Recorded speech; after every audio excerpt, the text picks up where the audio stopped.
Hey guys, আমি সফর। তো এখন আমরা কথা বলবো যে বরবাদের ডিরেক্টর মেহেদী হাসান হৃদয় ভাইয়ের পরবর্তী সিনেমায়, দ্বিতীয় সিনেমায় মেগাস্টার শাকিব খান কেন নেই, মেহেদী হাসান হৃদয় ভাইয়ের দ্বিতীয় সিনেমায় কে হিরো হিসাবে থাকতে যাচ্ছে এবং কি সেই সিনেমা কি সুপার হিট হবে না ফ্লপ হবে।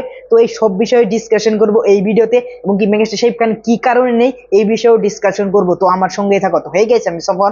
তো প্রথমে যদি কথা বলি যে মেগাস্টার শাকিব খান মেহেদী হাসান হৃদয় ভাইয়ার দ্বিতীয় সিনেমায় কেন নেই, আর মেহেদী হাসান হৃদয় ভাইয়া কেন মেগাস্টার শাকিব খানের সাথে দ্বিতীয় সিনেমা করছে না, মেহেদী হাসান হৃদয় ভাইয়া কেন অন্য হিরোকে নিয়ে সিনেমা করছে। তো এখানে তোমাদেরকে বলি যে মেগাস্টার শাকিব খানের দ্বিতীয় সিনেমা হতে যাচ্ছিল মেহেদী হাসান হৃদয় ভাইয়ের সাথে এবং কি রিয়েল এনার্জি প্রোডাকশন হাউসের সাথে। তো সেই সিনেমাটা আসতে যাচ্ছিল ভাই 2026-এর রোজার ঈদে। তো সেটা কেন ক্যান্সেল হলো সেটা তো ভাই আমি অলরেডি একটা ভিডিওতে বলেছি, তাও তোমাদেরকে আবারও বলছি। তো রিয়েল এনার্জি প্রোডাকশন হাউসের সাথে ভাই এটা কনফার্মই ছিল, কিন্তু মেগাস্টার শাকিব খান কি করলেন, নতুন একটা প্রোডাকশন হাউসকে চান্স দিলেন এবং কি নতুন একজন ডিরেক্টরকে ভাই চান্স দিলেন, যেরকম মেহেদী হাসান হৃদয় ভাইয়াকে দিয়েছিলেন, যেরকম রিয়েল এনার্জি প্রোডাকশন হাউসকে ভাই দিয়েছিলেন। তো সেই রকম ভাবে শিরিন সুলতানাকে এবং কি আবু হায়াত মাহমুদ ভাই ডিরেক্টরকে ভাই চান্স দিয়েছেন megastar Shakib Khan real energy production হাউসের মতো। তো সেই কারণে মেগাস্টার শাকিব খান পরবর্তী সিনেমায় ভাই মেহেদী হাসান হৃদয় ভাইয়ের সাথে করতে পারে নাই।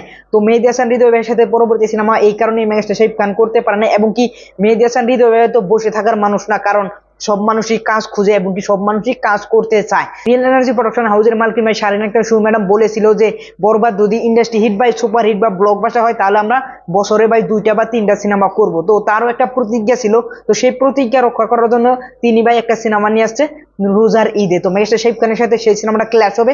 তো সেই সিনেমাটা ডিরেক্ট করবেন ভাই মেহেদী হাসান হৃদয় ভাই, এটাই ভাই এখন শোনা যাচ্ছে।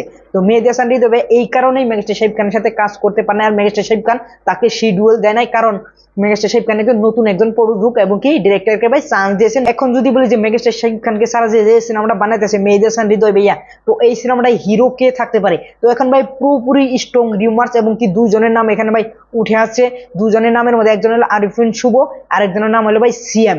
তো এখানে ভাই এখন 100-এর মধ্যে ভাই 90% এখানে কনফার্ম হয়ে গেছে যে তো সিএম আহমেদ থাকতে পারে বরবাদের ডিরেক্টর মেহেদী হাসান হৃদয় ভাইয়ের সিনেমায়। তো এখানে সিএম যদি থাকে তাহলে ভাই অনেকটাই ভালো হবে, এবং কি আমরা চাই যে বাংলা ইন্ডাস্ট্রি এগিয়ে যাক, অন্য অন্য প্রযোজকরা এরকম ভাবে সিনেমা করুক, যেভাবে মেগাস্টার শাকিব খানের সিনেমা রিয়েল এনার্জি প্রোডাকশন হাউসের সাথে আসছিল রোজার ঈদে, সেই রকম ভাবে দাগি সিনেমাটা ভাই এনেছিল এসবিএফ আলফা চরকি। তো ওই রকম ভাবে ভাই অনেক অনেক প্রোডাকশন হাউস ভাই কাজ করুক। তো এটা আমাদের জন্য এবং কি বাংলা ইন্ডাস্ট্রির জন্য ভাই গর্বের কথা, এবং কি বাংলা ইন্ডাস্ট্রি এগিয়ে নিয়ে যাওয়ার কথা। তো এখন যদি বলি এই সিনেমাটা কি ফ্লপ হবে, তো অনেকেই বলছে যে মেগাস্টার শাকিব খানকে ছাড়া সিনেমা বানানোর ফ্লপ হবে। তো আমরা তো বলবো না যে ফ্লপ হবে, এই সিনেমাটা হিট হতে পারে। এই সিনেমাটা মেহেদী হাসান হৃদয় ভাই ডিরেক্ট করবেন, আর মেহেদী হাসান হৃদয় ভাই যেভাবে ডিরেকশন দেয় সেখানে ভাই একটা ম্যাজিক আছে, সেটা আমরা বরবাদের ক্লাইম্যাক্সে দেখতে পারছি। আর বরবাদের যখন যখন মেগাস্টার শাকিব খান এন্ট্রি হয় সেখানে আমরা দেখতে পারছি। আর রিয়েল এনার্জি প্রোডাকশনের মালকিন শারিন আক্তার শু ম্যাডাম বলেছে আমরা কোনোভাবে কম্প্রোমাইজ করব না। তো সেই জন্য আমার মনে হচ্ছে এই সিনেমাটাও ভাই জঙ্গলি সিনেমার মতো সিয়ামের আরো একটা সুপার হিট সিনেমা হতে যাচ্ছে।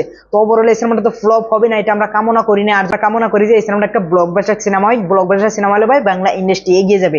ওভারঅল এই ছিল মেহেদী হাসান হৃদয় ভাইয়া মেগাস্টার শাকিব খানের সাথে দ্বিতীয় কাজ করেন না এটার কারণ। আর ওভারঅল যদি এই কারণ তোমাদের কাছে ভালো লাগে আর এই কারণটা যদি তোমাদের কাছে লজিক্যাল লাগে, সেটাও তোমরা অবশ্যই নিচে কমেন্ট বক্সে বলে যেতে পারো। আর ওভারঅল রিয়েল এনার্জি প্রোডাকশনের দ্বিতীয় সিনেমার জন্য তোমরা কতটা এক্সাইটেড, আর মেগাস্টার শাকিব খানের আপকামিং সিনেমার জন্য তোমরা কতটা এক্সাইটেড, সেটা অবশ্যই নিচে তোমরা কমেন্ট বক্সে বলে যেতে পারো। আর যদি আমার এই ভিডিও তোমাদের কাছে ভালো লাগে অবশ্যই একটা লাইক করবে। পরবর্তী ভিডিওতে দেখা হবে। Thanks for watching, by.